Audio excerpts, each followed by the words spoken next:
Today we're discussing Superbad. More specifically, I'll be exploring the idea of the trio friendship portrayed by Evan, Seth, and Fogle. I'll go through each character and list some of the positive and negative ways they each navigate the relationship. Does this trio friendship work?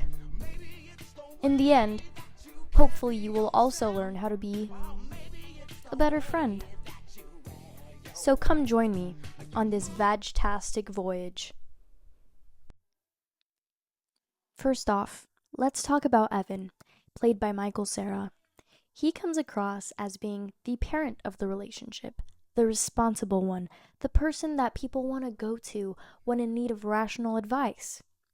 As explained in the movie, he's known Seth ever since they were 8 and in elementary school together. That's a lot of history to have with someone.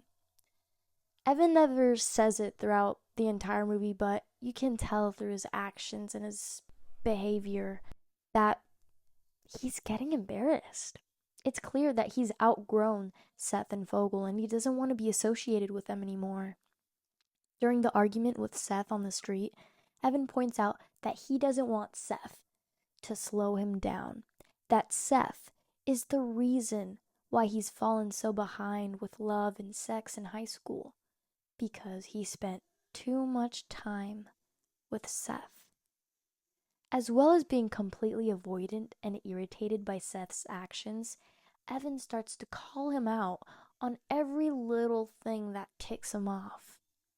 After the gold slick was broken on the bus, I think that was Evan's light bulb moment where he decided not to let Seth cloud his judgments for once anymore and decides to do things on his own terms. Oh, what was that? Let's talk about Seth, played by Jonah Hill. It's clear that he's the comic relief of the plot. He's the porn-addicted, funny, unhinged friend of the group. However, this whole movie, Seth is going through the stages of grief right before our very own eyes. Spoiler alert, if you haven't seen the 2007 comedy hit Superbad, you have no excuse. Too bad. Seth finds out that Evan got into Dartmouth, but on top of that, is rooming with their other friend Fogle the very next year. Seth knows that once Evan goes to Dartmouth, their friendship will die. First, he goes through denial. During the beginning of the movie where they're in the gas station shop thing, doing their usual banter. Secondly, he goes through the stage of anger where he takes it out on Fogle for his shit fake ID choices. Third, bargaining, where he enters this whole dream sequence montage thing where he's pretending to go into the grocery store and steal alcohol for Evan. Fourth? I think fourth.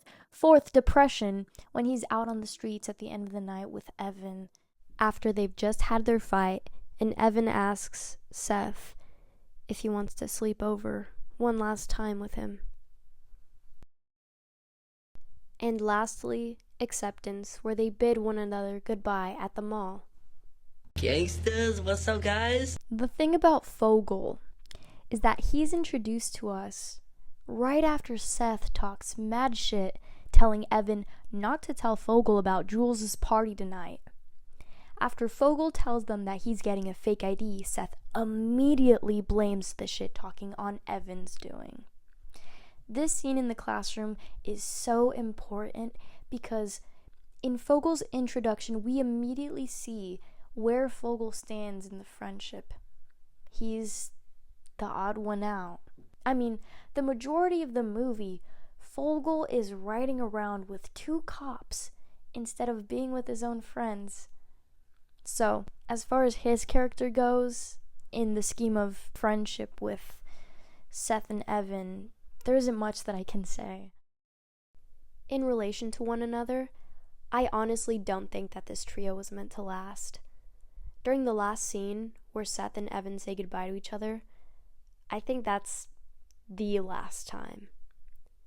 As far as Evan and Fogle go, I think they'll see each other since they're rooming together, but I definitely don't think that it'll be as often as it once was. They'll eventually grow apart, make new friends, form new groups, and get into different things. but they'll still have those memories.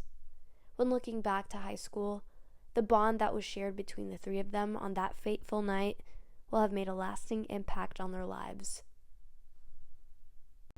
Or maybe I'm lying, and they do end up becoming the bestest of lifelong friends, and they reunite once again.